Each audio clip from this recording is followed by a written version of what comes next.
What's up, everyone? It's your host, Ghost, coming to you live with another wonderful video. How's everyone doing today? Oh, all right. So, got a few things I'm going to talk about today. Sorry,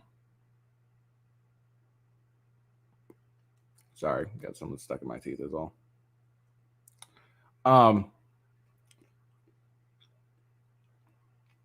So YouTube has suspended Russell Brand, or not suspended, but demonetized Russell Brand off due to the allegations levied against him. Oh, excuse me.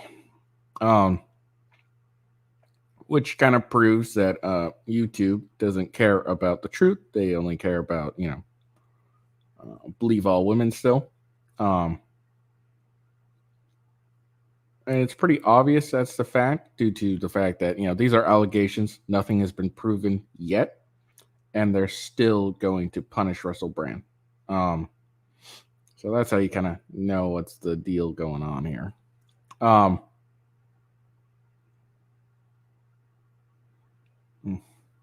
I got some stuff in my teeth.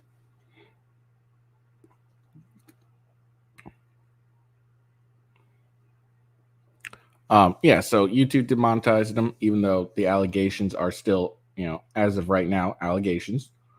There's no actual proof.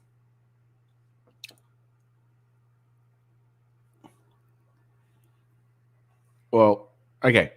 There's some evidence, but it's kind of wonky, if I'm going to be honest. I went over it not yesterday, but Monday. All right.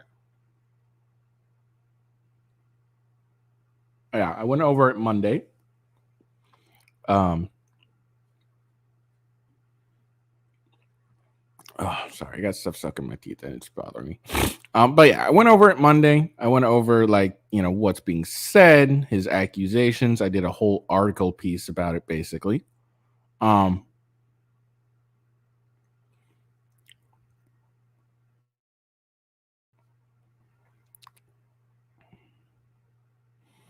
And yeah, I mean, like I said, I went into it, I looked at it, and in my opinion, something was off. There was something off about the accusations. Well, not really off about the accusations, but at least the evidence itself, there was something off about it. Or the evidence of the accusations, I guess is the more accurate term, because I looked at it and yeah, it was very clear that it's pretty edited.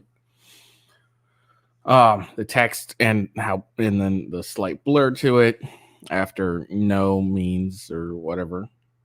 After no. And then there's no timestamp at between her message and his response. And honestly, a lot of the evidence is he said, she said.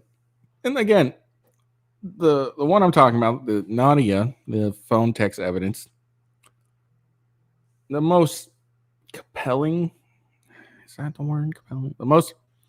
That's the case that's like, the one that's really like, all right, this could be something. But if even if it were true, it's it's been 10 years, and I think in California, statute of limitations is 10 years. And actually, it's not even like, what he, if it were true, if his the accusations by Nadia against him were true, it would the only reason it's considered rape is if he did remove a condom during sex without consent. Then it's considered forcible rape in California, and I guess according to K law, a large part of the United States.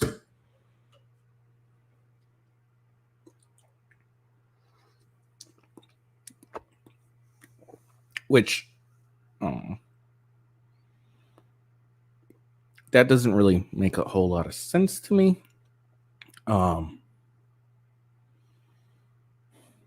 Just because there's already the act of consent during the sex. And I understand. Don't get me wrong. I think you're an asshole if you decide to remove a condom in the middle of sex. one, because she she wanted you to wear a condom. It was pretty obvious she's not interested in getting pregnant. And even if you're clean, there's that fear of you potentially not being clean, having diseases and stuff like that. But I don't know. It doesn't make sense to me that that would be considered forcible rape when, I don't know. It doesn't make sense to me. Anyways, that so far is the most compelling, the more believable, quote unquote, of all the allegations. And again, that one's really murky due to the text message looking extremely edited.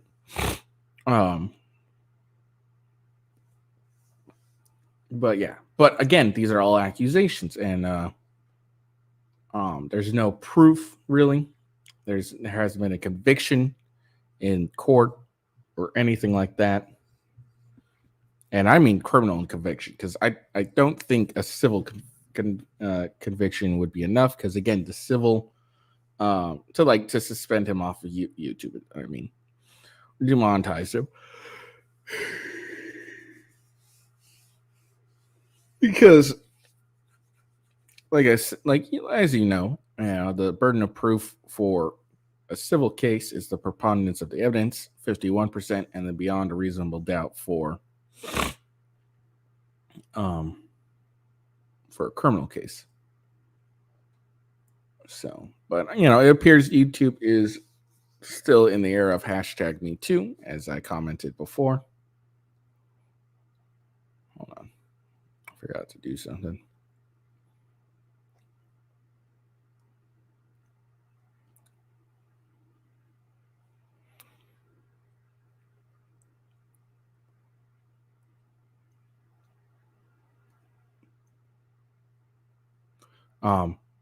But yeah, that's what appears to be going on with YouTube.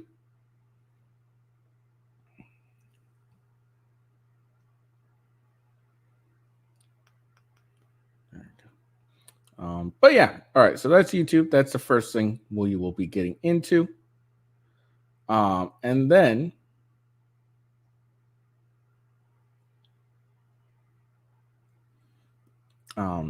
another high-profile male is Tim Ballard, and he is being accused of sexual misconduct by 7 women. So we'll look into that. We'll see if there's any that appear to be compelling. I am willing to bet there isn't, just because I know how these generally go. There's like, oh yeah, he did this, and then it turns out this was like several years ago. And you know what I mean. So we'll look into that. We'll see how that reads. So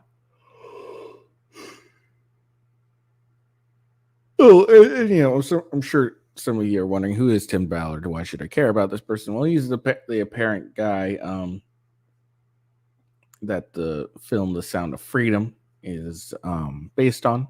So that's why he's more of a high-profile male. And these 7 women all of a sudden only started accusing him of sexual misconduct after he's become famous because of the movie, etc. And then we got an impeachment update, so we'll read that. And then Biden claims that he was raised in synagogues, which appears to not be really true, and another exaggerated background claim, which he's very fond of doing. And then Trump has accused Pelosi of turning down 10,000 soldiers ahead of January 6th. So we'll read that. And then finally, Elon Musk is considering having X, also known as Twitter, start charging people to use their platform. So we'll read that. Maybe it'll tell us how much how much it'll cost, and we'll look into that. So that's my the topics I've decided to talk about today. So let's get into it.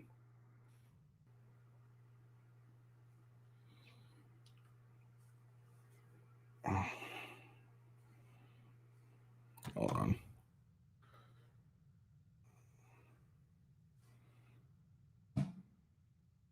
And before I get into it, make sure you follow. Speaking of course, of X, make sure you follow me at official WGhost on X. That's the best way to get live updates. You know, when I'm going live, what I'm going to talk about, etc. So definitely check that out.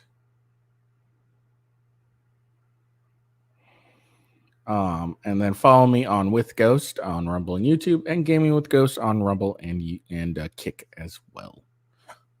Yeah. All right, let's get into this shit.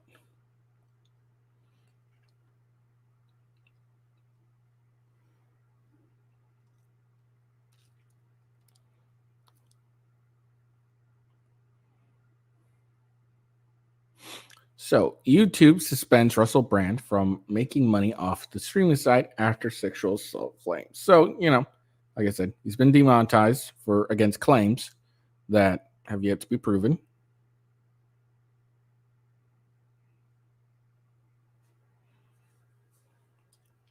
And then apparently he jokes he raped someone once. And this is comedy. This is satire. So, I mean, like anyone who takes, you know, something like this serious, you know, just because this came out, like no one took the, you know, I don't know if anyone, you know, I doubt anyone took this seriously at the moment, but then all of a sudden we're trying to take it seriously just because, you know, a couple of wonky accusations. Again, it's a joke. YouTube said Tuesday that Russell Brand will no longer make money from the video stream site after several women made allegations of sexual assault against the comedian turned influencer. Several. It was like 4. I don't even call that several. I call that a few.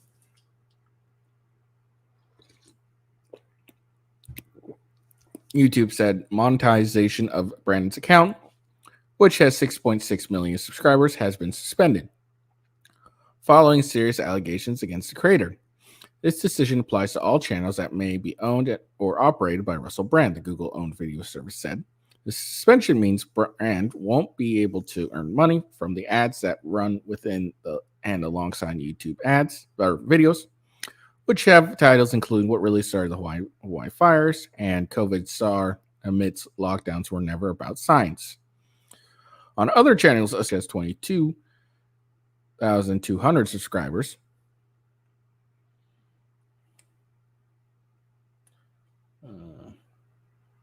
okay. Whatever. Brand still has a presence on Rumble, a video site popular with some conservative and far-right groups, where his channel has 1.4 million followers. I was right, 4 women. Anyway, he's also known.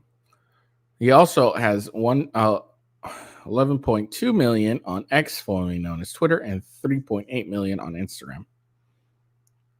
Brand 48 denies allegations of sexual assault made by 4 women in a Channel 4 television documentary and the Times and the Sunday Times newspaper.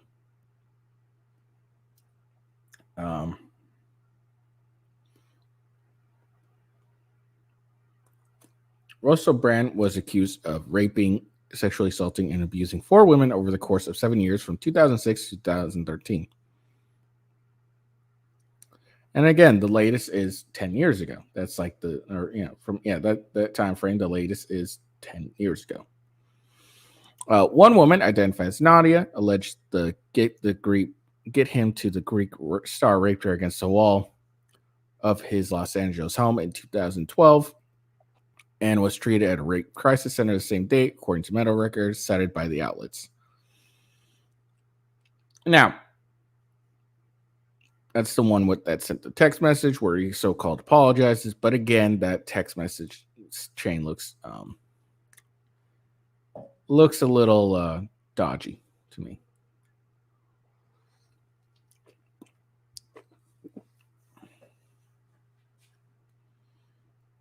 And then treated at a rape crisis center. Well, she could lie, like she could just say, "Oh, I was raped," and went to a rape crisis center. So,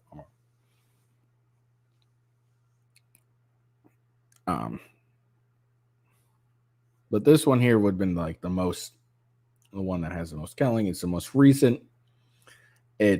But and again, it's the accusation is him removing, like pushing her against the wall, and she's saying no, and then apparently removing a condom during sex. If I remember right, this is the person that was claiming it. I can't remember. Another accuser was 16 at the time, who's also known by the pseudonym Alice, alleged that the then 31-year-old called her the child and assaulted her during their emotionally abusive and controlling 3-month relationship, according to the report. Now, again, this was in the United Kingdom, and in the United Kingdom, the age of consent is 16. Yeah, I mean, that's the age of consent. It's still fairly weird for a 31-year-old to be trying to get with a 16-year-old. Again, if this is true, and I don't know, I don't remember seeing any evidence that this relationship was at all true.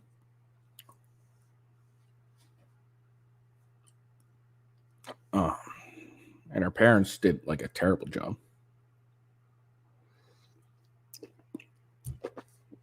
But that's the context in the second accusation is, she was 16, gross, yeah. I mean, I wouldn't let my 16-year-old get with a 31-year-old, regardless of age consent. But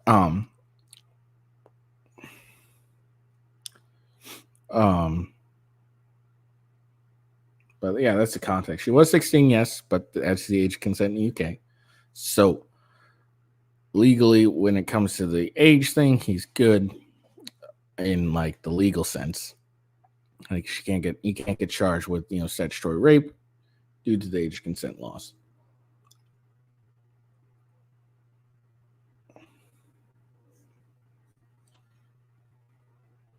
And then her claims of assault, and again, it's been. I think this was the first one with 2006, so it's been a while since it happened, quote unquote. And now she's just coming forward. Allegations from Brandt's other accusers include a woman identified as Phoebe, who claimed he sexually assaulted her at his property in West Hollywood after they met at an Alcoholics Anonymous meeting. According to the Times of London, Brandt trapped her in a bedroom, chased her around before pinning her down and assaulting her. Okay. The star's ex-girlfriend, Jordan Martin, made similar accusations in her self-published 2014 book, Not Entanglement with a Celebrity. She claims he sexually assaulted her at the Lowry Hotel in Manchester after becoming angry that she spoke to an ex-boyfriend in 2007. Now, this one here, I guess actually is the far more compelling one now that I remember. Nadia isn't, but this one's a far more compelling one. Because Russell Brandt didn't do anything, because the book came out, he didn't sue for defamation or anything like that, and kind of just let it go. I don't think he denied anything that happened. I think, if I remember correctly. So let me rephrase. So the Jordan Martin book is actually the far more compelling one. But again, because this came out before anything.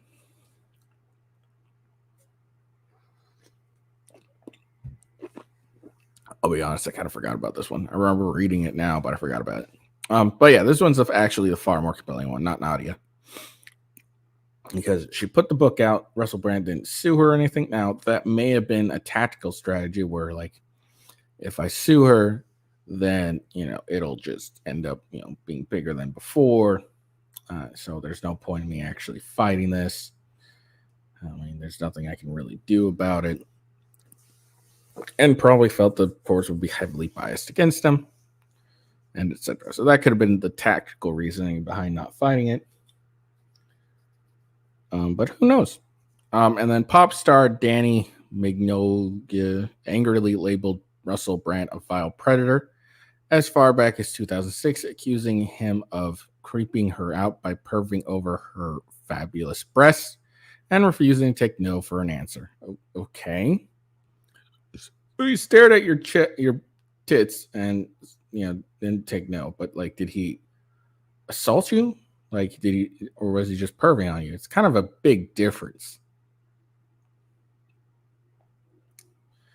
Brand denied the allegations in a video on YouTube and X, alerting fans to serious crimes allegations that said would be made against him. Amid this litany of astonishing, rather attack, are some serious allegations that I absolutely refute. Brandon shared the relations were absolutely always consensual. While the investigation proceeds, YouTube has suspended Brand for making money on the video site. His pub, Crown Inn, located in Fish, Britain, has been temporarily shut down, and BBC has formally launched a review into the comedian's time at the network.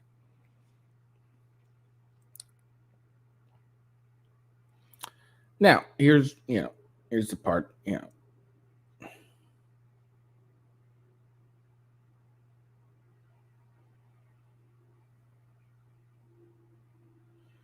Now, here's the thing. Again, none of these have been in a criminal court. He's not been found guilty of any crime whatsoever. And I don't think rape that's right. I don't fucking know. He's not convicted of any crime whatsoever. All he's got is some allegations. These allegations may ring true or false. But before he even had his day in court to refute them, YouTube suspended him from monetizations. His pub has been shut down. But there's no proof of things. There's no convictions. It's apparently not innocent until proven guilty. It's believe all women. #MeToo. Let's just go out. And then what happens if it turns out all these women just ended up lying? And what happens? Well, then he's not going to get money back for the lost revenue from YouTube, is he? No, because YouTube's not going to like retroactive pay him. And then the money he loses from his pub, and his employees there, they're not going to, is the who shut it down? I guess is the question. But whoever shut it down, are they going to be retroactively paid or compensated? No, they're not. So. The accusers, who have not been named, include one who said she was sexually assaulted during a relationship with him when she was 16. Another woman says Brand raped her in Los Angeles in 2012. And again, I'm really wary of these anonymous accusation things. It always ends up being anonymous. It's just a bunch of anonymous women saying, "Hey, this happened." You don't really get to verify anything, outside source. You can't even verify, oh, yeah, she was in this area around this time, which, could be compelling to wave the side into maybe more believable. But here's the thing. Again, these women aren't going forward with any, they're not doing any lawsuit as far as I'm aware of. This may be a lead up to it, but this isn't. They didn't go after him in a form of lawsuit. They didn't go after him in a criminal charges or anything like that. They went after him through the media, and the media always, it's guilty unless you prove that you're innocent, according to the media.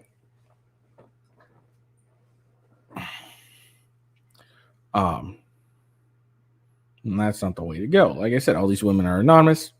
They haven't gone after him civilly. They haven't gone after him criminally. So we don't know who these women are. I mean, there's a few that we know. I mean, Danny Mignon, Mingu, whatever the fuck her name is.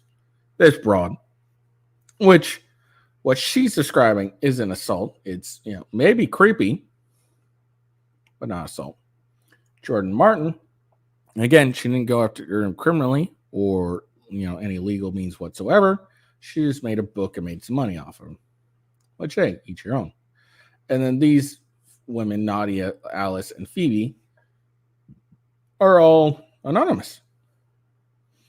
So you can't verify their story. And that's my problem when it comes to this type of situation is if you're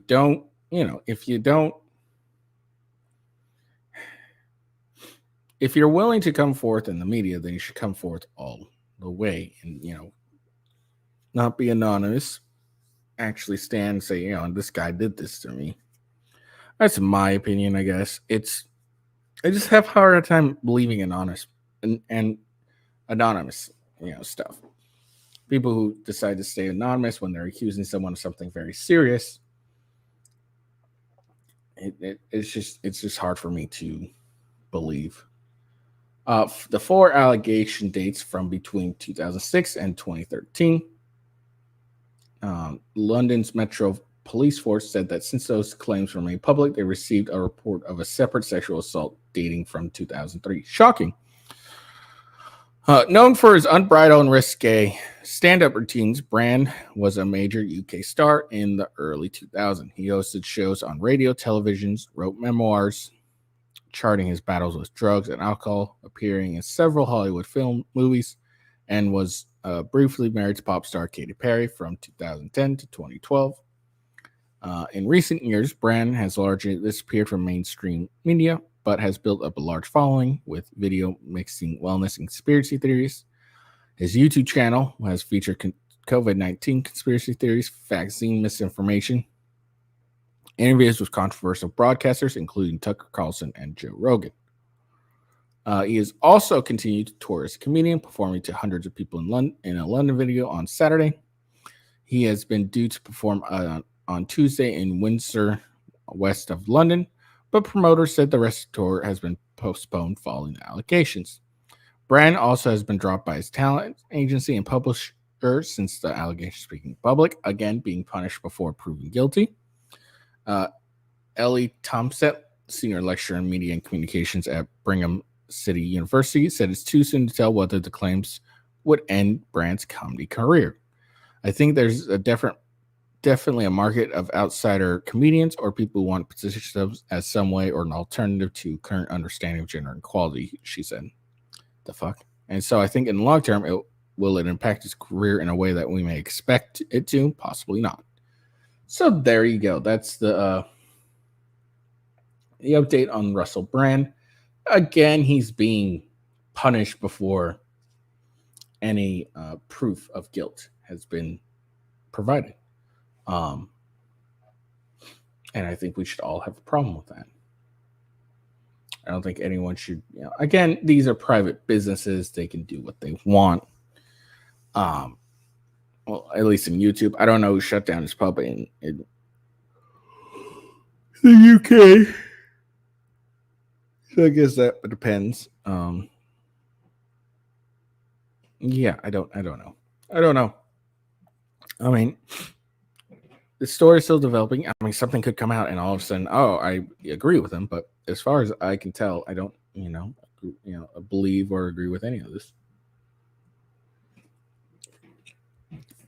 Let me rephrase that. I wouldn't agree with him being shut down from YouTube, even if it ends up being proven that, he actually did this.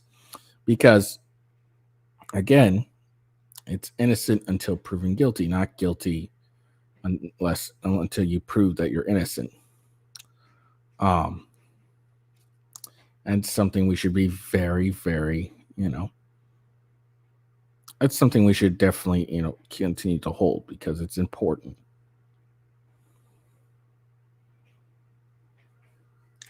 All right. But, I'll continue to follow the story and, who knows what will happen in the future. I have no idea. It may turn out that, I forgot to put my banner. I keep forgetting to put this fucking banner up every single time. I swear to God, it used to just stay there automatically.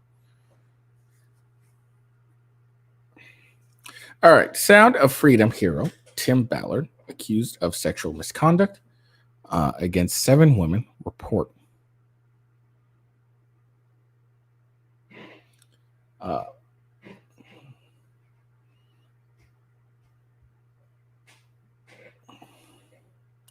A married anti-child slavery activist who was the inspiration of the Sound of Freedom film has been dogged by allegation he sexually harassed 7 women on overseas missions and took advantage of a Mormon elder.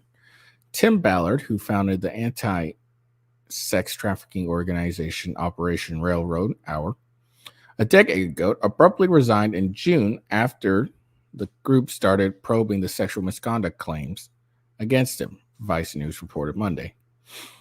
Sources familiar with the investigation said Ballard, who was portrayed by Jim Cavazina on screen in Sound of Freedom, had allegedly asked women to act as his wife on undercover missions carried out to rescue sex trafficking victims. He allegedly pressured women to share a bed or shower with him during the missions, suggesting it was necessary to fool the traffickers, sources claim. So again, these are 10, a decade ago, so 10 years that all this supposedly happened. Now it is, it may be considered suspicious if he, since he resigned abruptly in June after the group started to probe the misconduct claims, but this may not be abruptly. This is just Vice reporting. This may very well have already been planned. He was already going to resign, and then it's just, bad timing, I guess.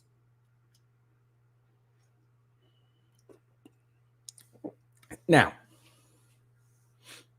let's say, let's say that what is being alleged is true.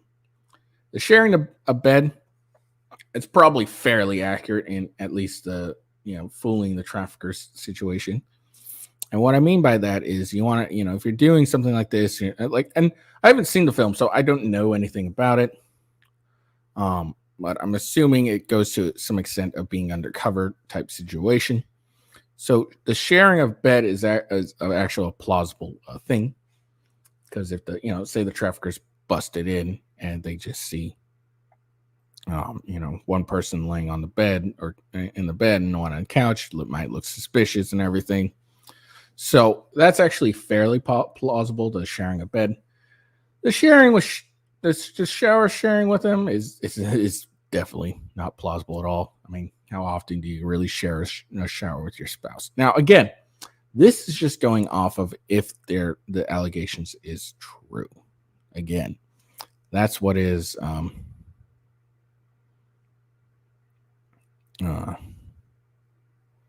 again, that's just sorry, brain freezing. Again, that's just if these accusations are true. Like I get again, sharing the bed, I get that. Like if it means just sleeping in the bed, if the share a bed is a euphemism for sex, then obviously that's a different story. But if it's just sleeping in the bed, that's actually fairly plausible for to fool traffickers. The shower isn't. But again, this is just if these accusations are true. Ballard, a former Department of Homeland Security official, was also accused of sending one woman an underwear-clad photo of himself and asking how far she was willing to go to save trafficked kids. While Ballard's sudden exit from Hour was publicly reported 3 months ago, neither him or the organization offered up an explanation at the time. Why should they? I mean, why do they need to offer any explanation on as to why? And isn't this guy like running for Congress or something like that? So that's probably the reason why.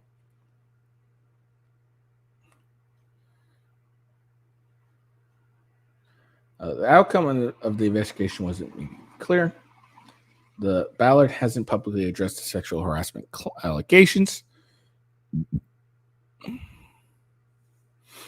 A spokesperson for Hour also wouldn't address the claims levied against Ballard, but said in a statement Monday that the organization is dedicated to combating sexual abuse and does not tolerate sexual harassment or discrimination by anyone in its organization. Our retains an independent law firm to conduct a comprehensive investigation of all relevant allegations, and our continues to assess and improve the governance of the organization and protocols for its operations.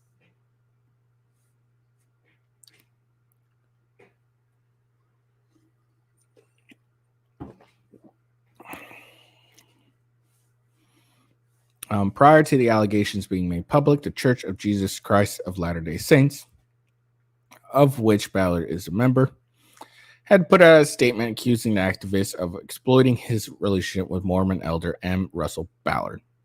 No relations, by the way, of those two people. They just coincidentally have the same last name. To promote personal and financial interests. The church, without elaborating, denounced Ballard's activity as morally unacceptable. I'm hoping that the morally unacceptable is promoting, is using his relationship with the church as a way to promote personal and financial interests. I'm hoping that's what they mean by morally unacceptable. And this, what basically happened, I think he put their name in basically saying that the church was supportive of him and what he was doing, and that helped with donations or something. I think that's what's going on with the whole Latter-day Saints between the Latter-day Saints Church and Ballard. I believe that's what it is. President Ballard and Tim Ballard, no relations, established a friendship a number of years ago, the church statement said. Once it became clear Ballard had betrayed their friendship through the unauthorized use of President Ballard's name for Tim's personal advantage and activity regarded as morally unacceptable, Ballard withdrew his association. President Ballard never authorized his name or the name of the church to be used for Tim's personal or financial interests, the statement continued. Ballard, who is weighing a run for U.S. Senate seat in Utah, lashed out over the weekend, denying that he exploited his relationship with the church elder. Everything you hear is not true, he said in a footage obtained by Fox 13. President Ballard is like a grandfather to me. Never in my life, ever, have I used his name to raise money, to make some business deals. It never happened. He added, this is breaking down my family like you can't believe. Ballard went on to say he didn't believe the statement condemned him had actually come from the church, despite it being released by an official spokesperson. In a follow-up statement released on his behalf by the Spear Fund, an organization he now serves as a senior advisor, Ballard doubled down on that claim. It has been alleged that an unnamed LDS church spokesperson issued a statement about me through a tabloid that is often hostile to people of faith. Further, my church has not publicly verified its authenticity.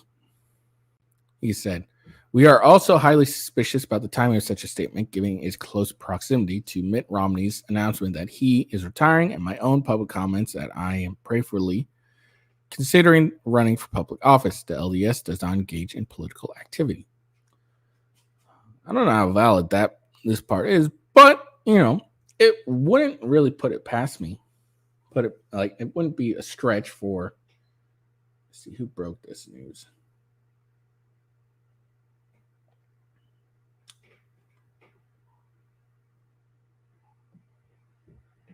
Okay. It wouldn't put it past me for, a reporter, quote unquote, to lie and saying, oh, this is an official spokesperson.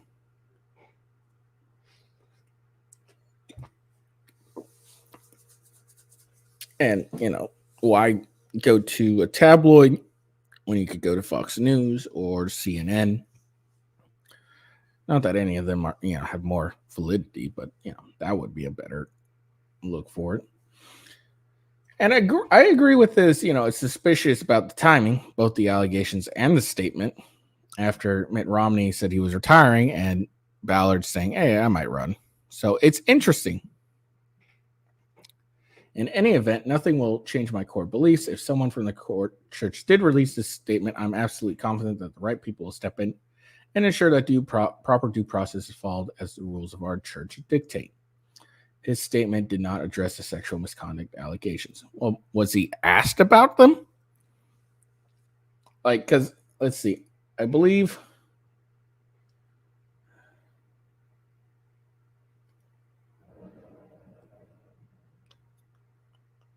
Yeah, so, this right here, was this asked of him prior to the statements, sexual misconduct allegations were levied? Because that would probably be the reason why he hasn't addressed them publicly. But yeah.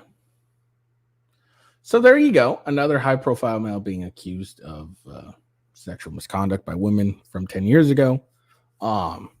It's very suspicious in the timing. He's already saying look, whenever it says they're considering running for Congress or, a public office, whatever, in my opinion, it means they're running for Congress or etc. So that's how I see it anyways. Whenever someone says, "Oh, I'm considering running for Congress," it just means that they're going to do it. They just haven't officially announced it. I think we can all agree on that. So, oh shoot.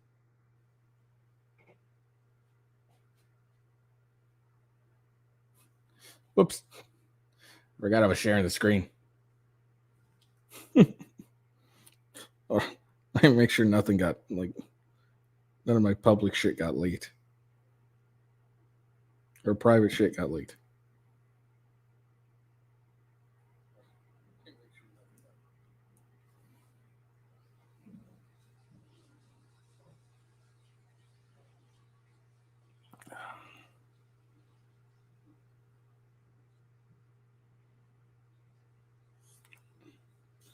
This might help if I go to my YouTube one instead. Hold on.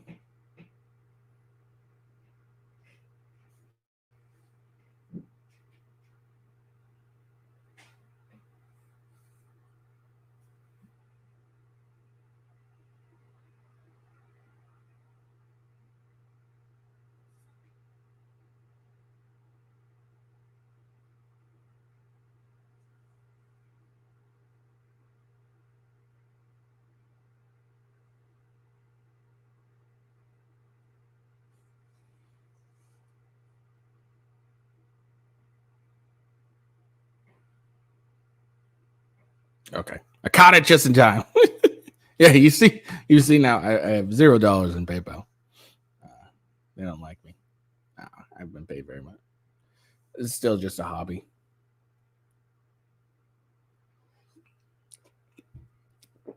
Sorry, I had to double check because then I might have to private this shit.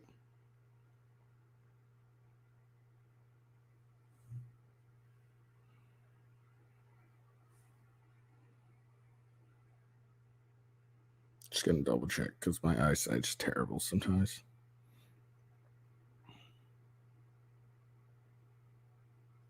Okay, cool. All right. But yeah, there we go. So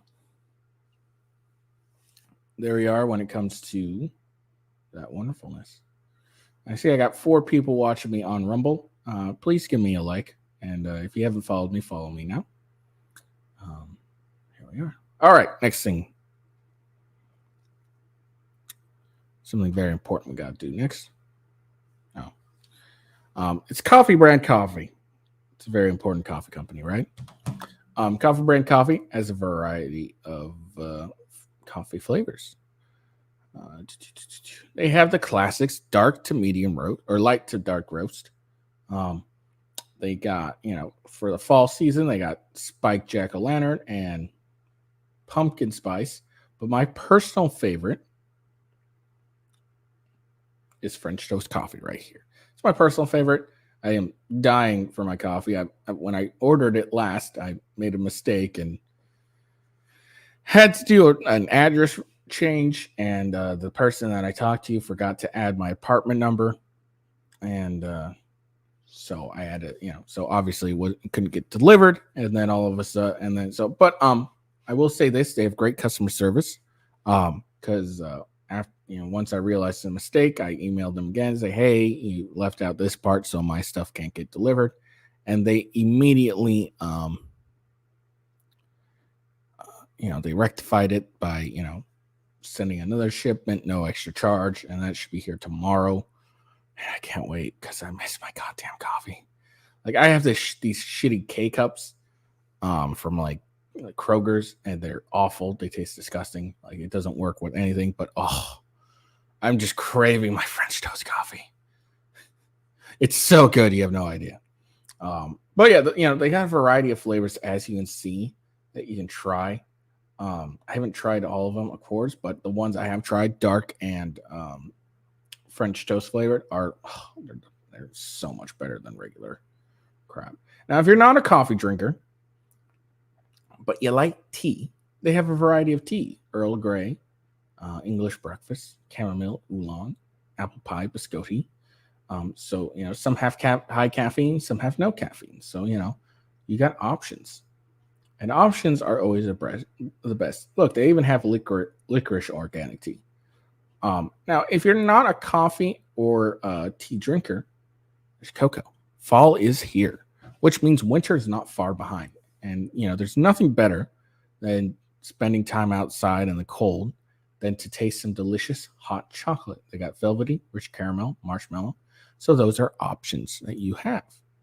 So check out, 3 cocos. If it's as good as their coffee, it's delicious. I can say that. And if you're feeling a little snacky, they got some snacky options, mostly nuts and saltwater taffy. So that's Coffee Brand Coffee. Coffee Brand Coffee, it's unique in its, maybe not unique, but I know that they roast all their orders fresh, meaning it's roasted. It's roasted to order, so that means that they don't roast it until you order it. So it's as fresh as you could possibly get it, without actually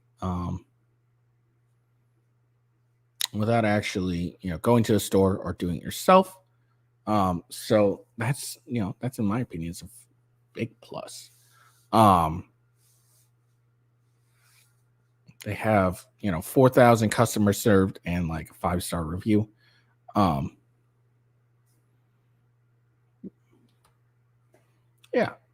Like I said, it's really good. I'm really I haven't had my the Coffee Brand Coffee. I ran out like Friday, I think. And man, I've been missing it. Oh, it's so good. These Kroger K-Cups are disgusting in comparison. And I know Coffee Brand Coffee has, they have their own K-Cups. And I probably should get those. I'll probably try and get one of those whenever.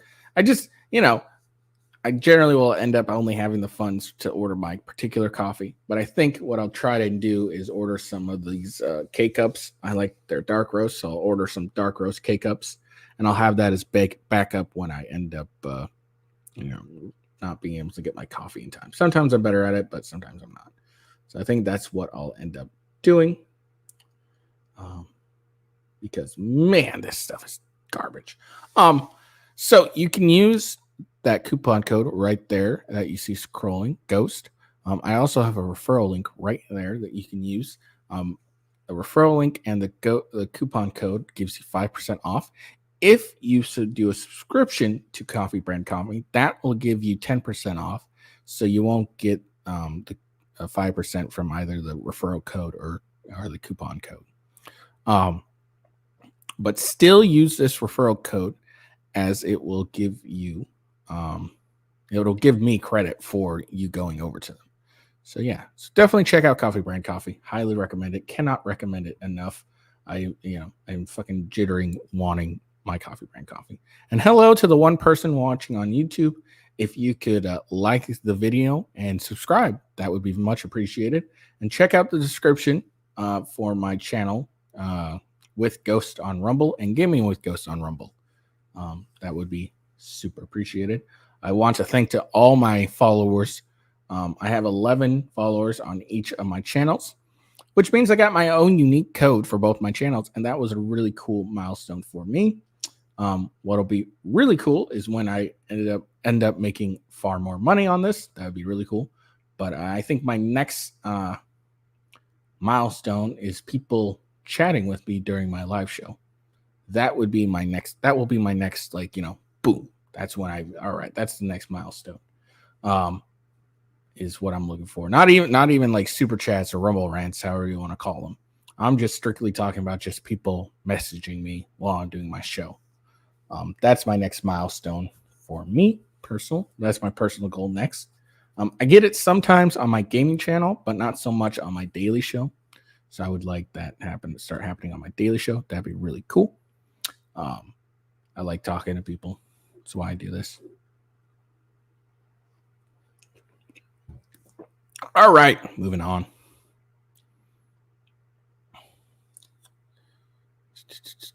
Nope. All right, so this is some an impeachment update inquiry, or Biden's impeachment inquiry update. As you know, was it last week or something? Or was it this week? Last week, this week? I don't know. Speaker of the House, Kevin McCarthy, announced he would be holding, he would be doing an impeachment inquiry on Biden. There's some controversy because he initially said he would hold it to a floor, and now he's not doing it, which could imply he doesn't have enough votes to go forward with the impeachment inquiry. That's that's what the Democrats are alleging. And, unfortunately, I would probably have to agree with Democrats. I don't like agreeing with Democrats. But to be fair, I got to be fair. And so I'll have to give them their due. That it's probably accurate. McCarthy probably doesn't have enough votes to carry this. I mean, they couldn't even fine Adam Schiff for money he wasted on, he helped waste on the Trump and Russia investigation. Like, they could censure him, but they couldn't fine him because that was just too much. So I doubt they have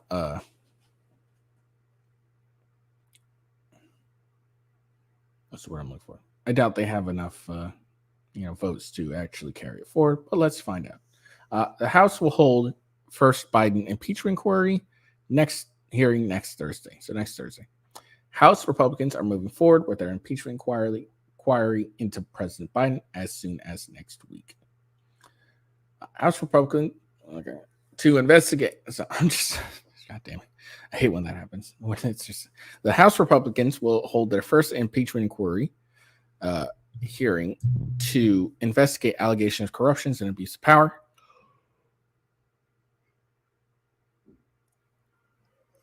against President Biden next Thursday. Fox News has learned.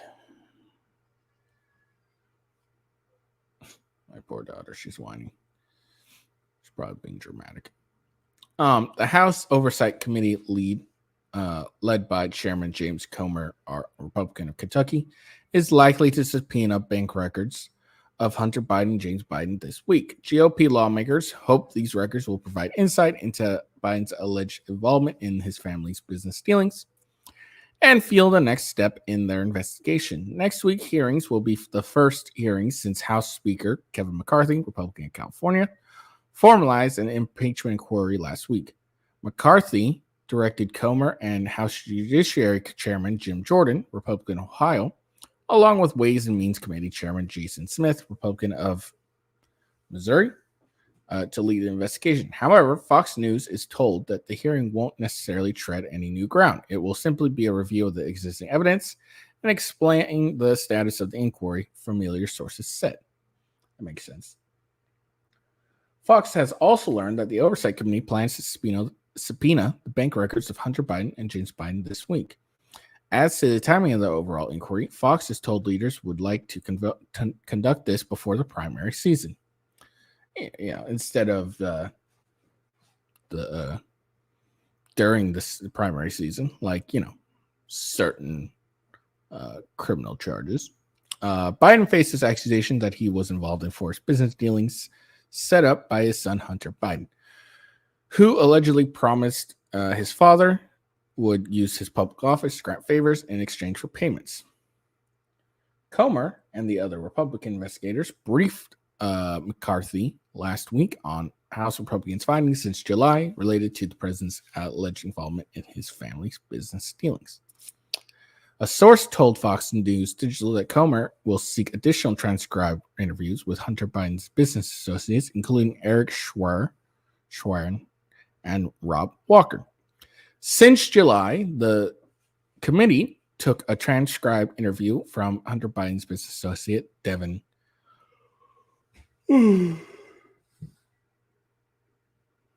Archer, who claimed then Vice President Joe Biden was the brand Hunter sold around the world to foreign business partners. Archer also testified that Biden joined conference calls with Hunter's business partners and attended business dinners with his son's foreign associates in Washington, D.C.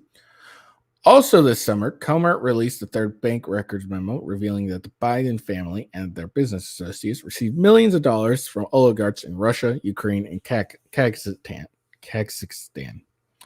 during the Obama administration. Those records revealed that the family received more than $20 million from these business arrangements during that time period.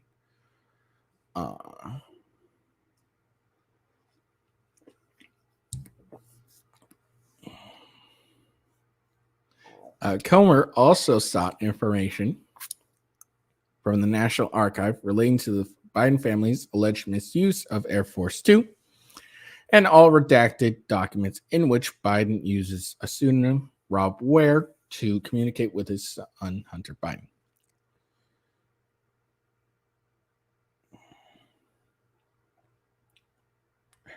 Come on, there we go. More broadly, Comer, Jordan, and Smith have interviewed whistleblowers who allege political influence, all prosecutorial discretions. Throughout the Justice Department years-long federal investigation into Hunter Biden, those allegations led to Attorney General Merrick Garland granting U.S. Attorney from Delaware David Wise, who has been leading the probe special counsel authority. The White House has repeatedly denied any wrongdoing, maintains that Biden was never in business with his son. Okay. So there we are with that. I mean, I keep saying it again and again. I don't think this is going to go anywhere, in all honesty. I think it's going to go as far as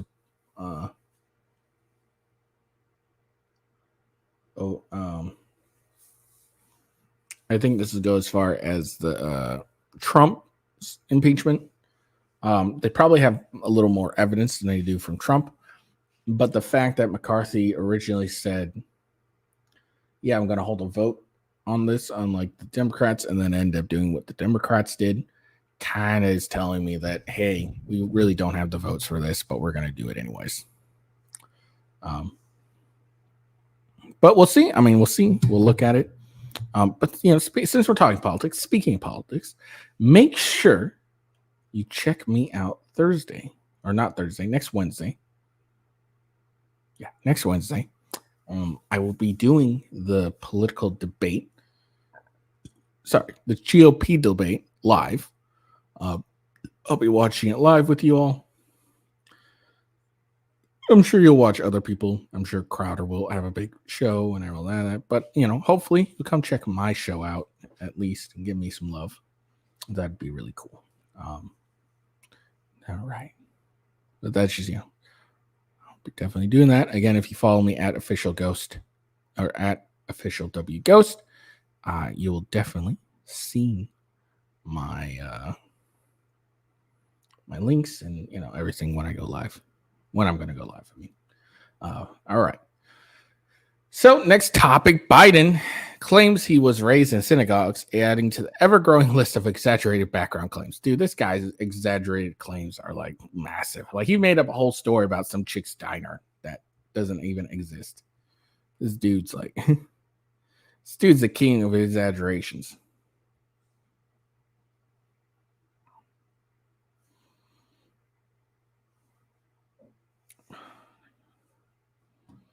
All right. You might say what? Oh, hold on. Okay, make sure. You might say was raised in the synagogues of my state. You're not. You think I'm kidding? I'm not. Biden said.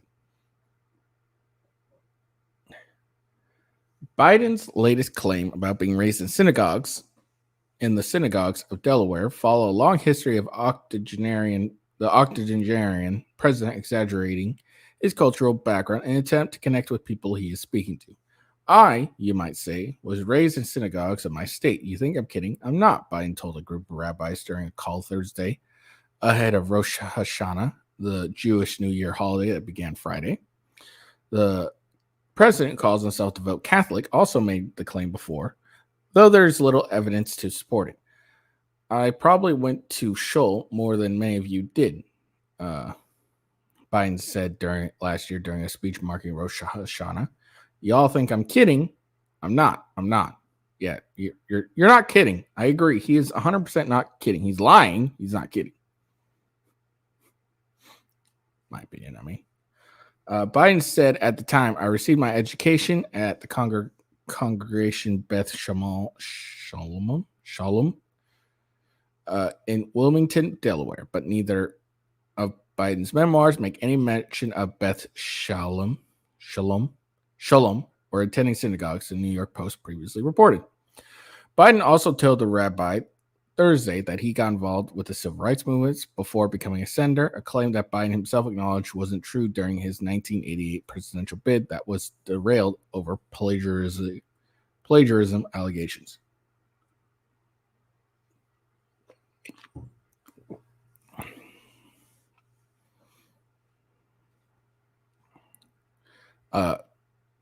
During the 60s, I was in fact very concerned about the civil rights movement, the president candidate Biden said in 1987. I was not an activist. I worked at an all-black swimming pool in the east side of Wilmington, Delaware. I was involved in what they were thinking and what they were feeling. But I was not out marching. I was not down in Salima. I was not anywhere. Biden frequently claims to have attended a black church as a teenager, despite longtime congregants insisting they never saw him. Let's lay one thing to rest. I may be a practicing Catholic, but I used to go to 7:30 Mass every morning in high school and then in college before I went to the black church. Biden said, not a joke. In February 2015, Biden raised eyebrows after he claimed he had an awful lot of Somali friends who drove taxis. Somalis have made my city of Wilmington, Delaware, their home on a smaller scale. There is a very large identifiable Somali community. He said, I might add, if you ever come to the train station with me, you'll notice I have great relationships with them because there's an awful lot of driving cabs and are friends of mine. For real, I'm not being solicitous. I'm being serious. The Washington Post fact checker, Glenn Kessler, said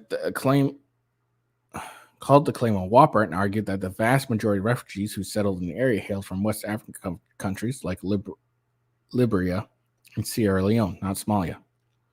In February, Twitter users piled on Biden after he boasted about growing up in a Polish community while visiting the country. At the time, Biden met the Polish president, Andrzej Duda, regarding the ongoing war between Russia and Ukraine, entering its second year. While speaking to the media, the president recalled his own connection to Poland, saying his childhood home was in a Polish community. I was a young man. I was born in a coal city of Scranton, Pennsylvania, northeast Pennsylvania, in the Irish Catholic neighborhood. Then when Cole died, we moved to Delaware, to a town called Claymont, Delaware, which was a working class town, but everyone in Clown was either Polish or Italian. I grew up feeling self-conscious because my name didn't end in a ski or an O. He continued, but all kidding aside, the connection between, I was telling the president, the overwhelming demonstrable pride that the Polish Americans feel about Poland and the role you are playing now. We are talking about it. It is extreme. It is. You would be, if you haven't seen it, you should come and see it. Several media users have pointed out that Biden has frequently claimed to have grown up in various communities, depending on his locations, most notably the Puerto Rican community. In October 2022, President Biden visited Puerto Rico. on Monday in an effort to express support for the islands following the impact of Hurricane Fiona, saying he was raised in the Puerto Rican community on the U.S. mainland in the political context. We have a very large Puerto Rican population in Delaware. I was sort of raised in a Puerto Rican community at home. Politically, we came here for a long time as part of both business and pleasure. I'm committed to this island. Jesus Christ. Additionally, Biden insisted during Greek Independence Day 2009, I'm an honorary Greek, not only today, but every day. He also stated on another occasion, we haven't had a Greek in the White House, but now we have Joe Bidenopoulos. The White House did not respond to Fox Digital's request for comment. So yeah, this guy is just a giant fucking liar. Like, he's the most disingenuous person of all time. He doesn't give a shit about anyone. He's just trying to get the political bones. It's all he cares about. He doesn't care about you. So if you think he does, he don't. Okay, he don't care about you.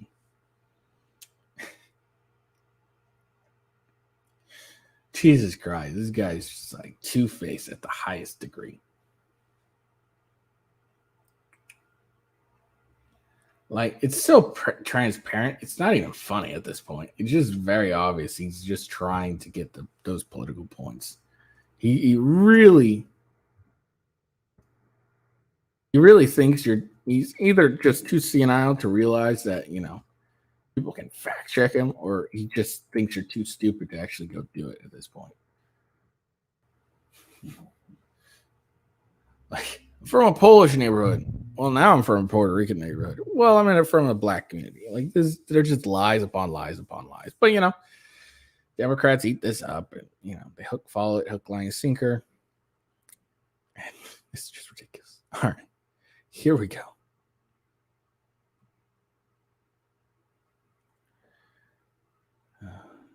Trump alleges Pelosi turned down 10,000 soldiers ahead of Capitol riot. She's responsible for January 6th. Former president says Capitol Police destroyed all the evidence about Nancy Pelosi. All right, so as you can see in the article, Trump is alleging that Pelosi turned down 10,000 troops. So let's see what he says.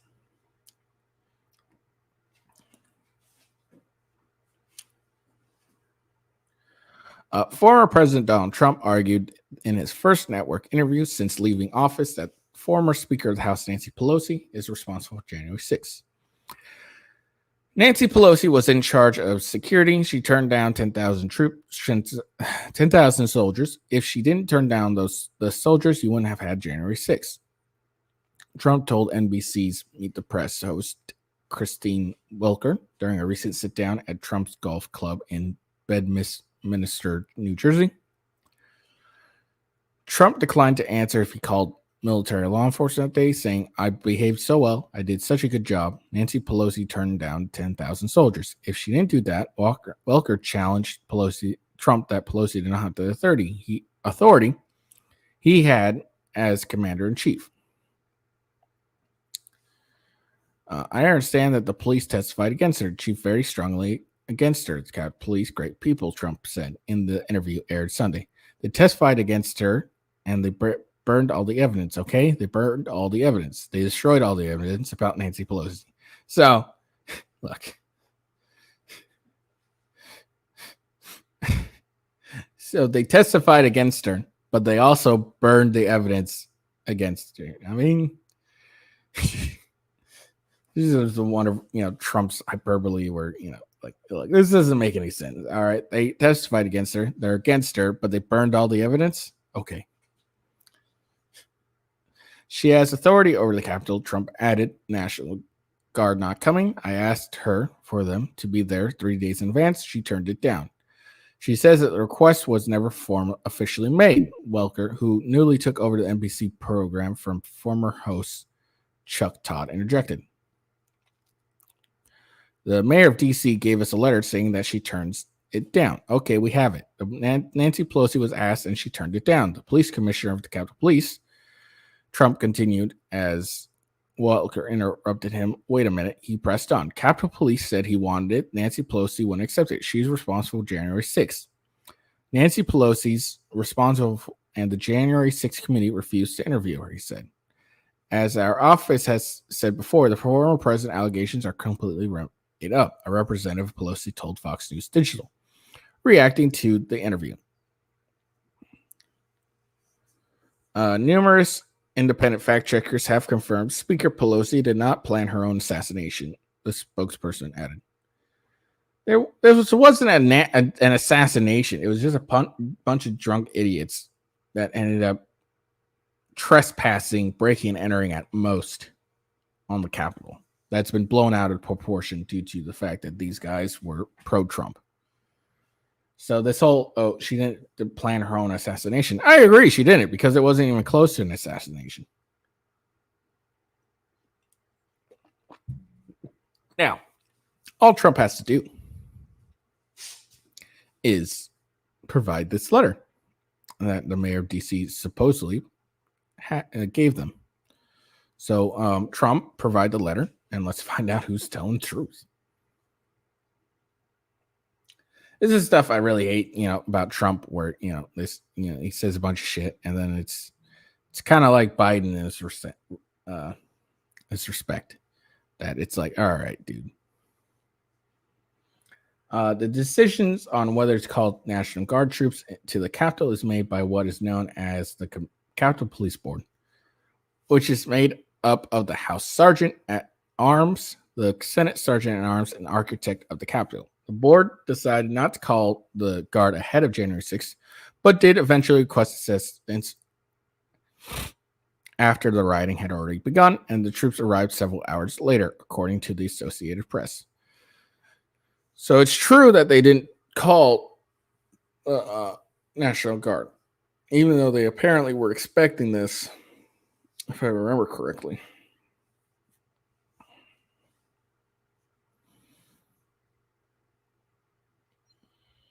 And then they didn't call until afterwards, and they didn't.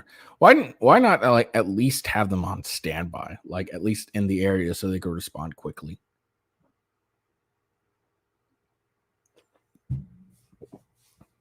The House Sergeant at Arms reported to Pelosi, and the Senate Sergeant at Arms reported to Senator Mitch McConnell, a Republican, who was then Senate Majority Leader. The officials on the board, along with the former Capitol Police Chief Stephen Sund, have disputed each account of who requested the Guard and when. Both Sergeant at Arms and Police Chief resigned immediately after the attack. The Democratic-led January 6th House Committee never subpoenaed Pelosi. Sund claimed to the Washington Post in an interview that he requested assistance 6 times ahead of and during the attack on the Capitol, but each of those requests were denied or delayed.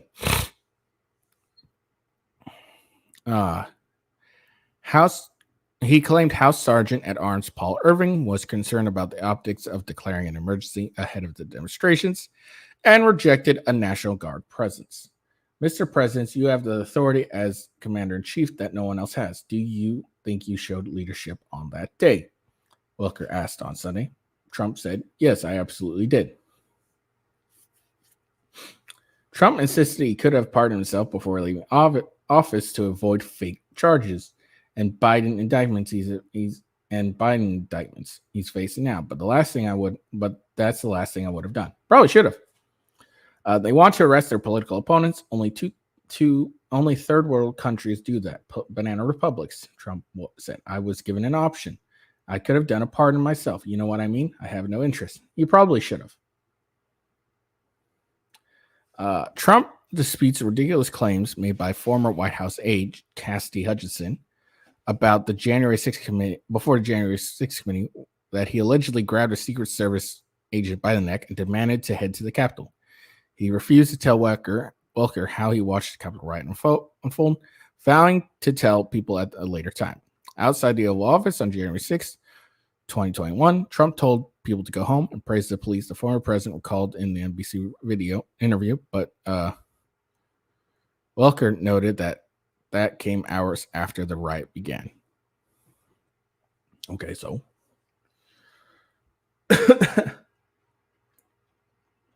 now again, there's a lot of conflicting things. It seems more of the responsibility because as a leader, you delegate.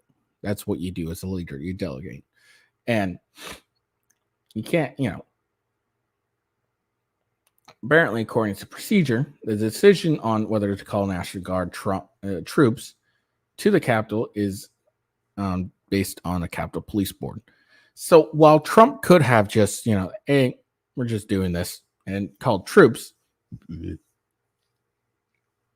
I guarantee if he did that, he would have been viewed as people would call him a dictator, calling in the troops and all that stuff. So it was better for him to lead the decision up to the protocol, which it was the Capitol Police Board. Now, again, if Pelosi was the one who denied the 10,000 troops, and he says he has a letter, he should produce that letter. He should show that letter. That letter should be out and everyone should see. Otherwise, it's a he said, she said. And honestly, what he's saying sounds far more ridiculous than what she's saying. Yeah. And don't get me wrong, I love Trump, hate Nancy Pelosi. But if you're gonna do this, you're gonna need to present some evidence.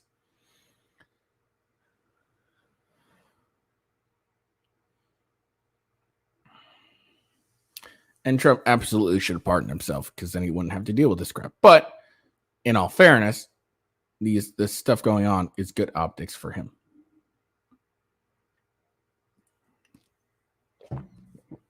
And this poll prediction, Trump's not going to be disqualified. I'm saying just because I ran across it.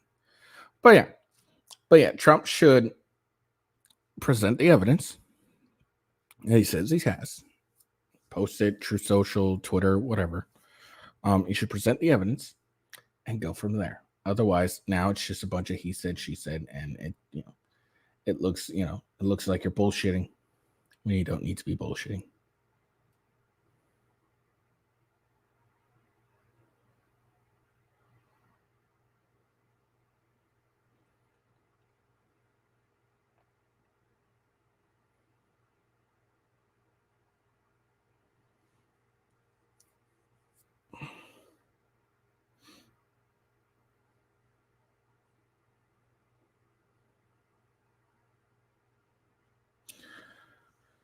Okay.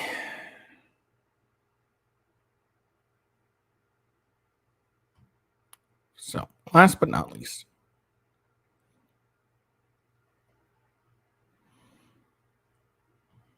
Elon Musk suggests X will start charging all users small monthly payments. Elon says X, formerly known as Twitter, is considering having its user pay a small monthly payment to use the social media platform. On Monday, Musk made remarks during a live stream conversation with Israel Prime Minister Benjamin Netanyahu about artificial intelligence, saying a fee would keep bots off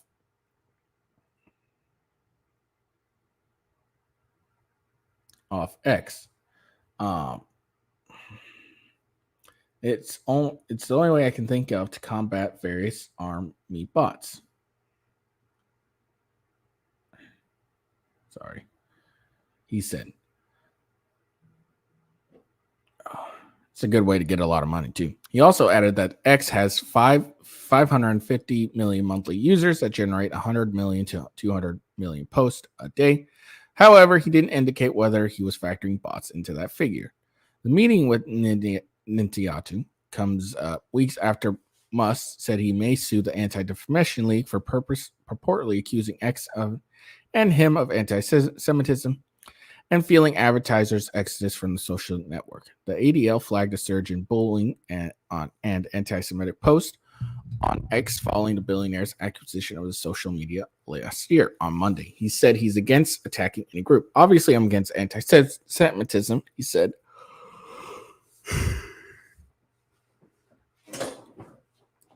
I'm against really anything that promotes hate and conflict.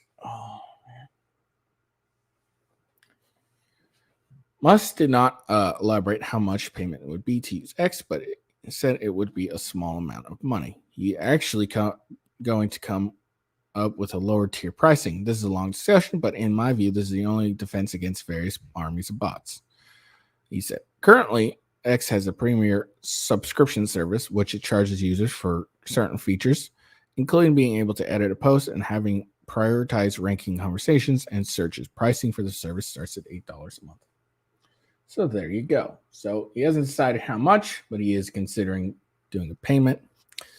Definitely probably generate a lot of money. I'd end up having to be forced to use it because,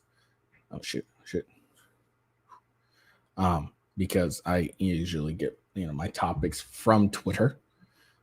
So I'd end up having to use it as well.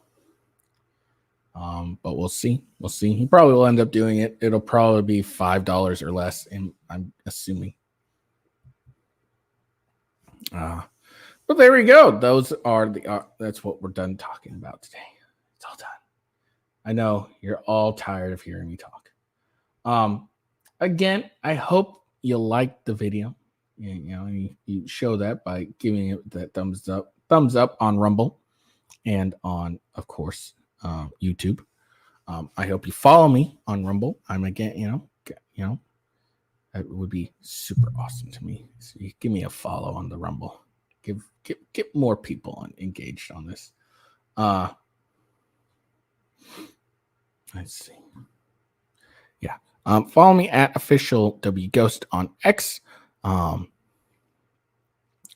me, of course, on Rumble with Ghost and on YouTube, and then Gaming with Ghost on Rumble and YouTube, or on Kick. Sorry.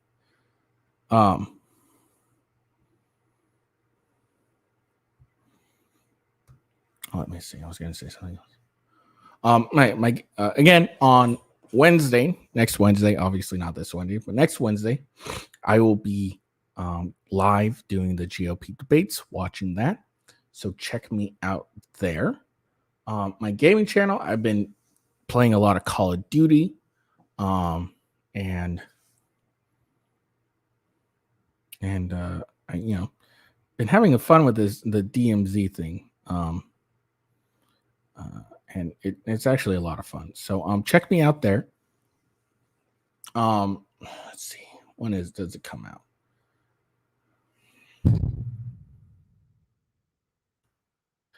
The new Assassin's Creed game is coming out October 5th. I think I bought the pre-order one.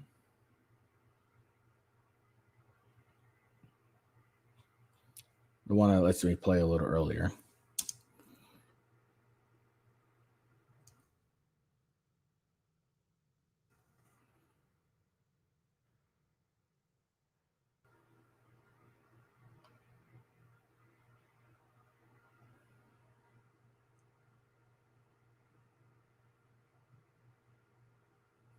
I don't know. I think I'm coming. Yeah, I think there's one edition, like the digital edition or whatever, deluxe edition probably. And I think I bought that one, and that means I should be getting it a few days early. So I'll be playing that whenever it comes out. So check me out, playing that there. And then I'll play a new Spider-Man game that's supposed to be coming out, and then a new Call of Duty game that'll come out after that.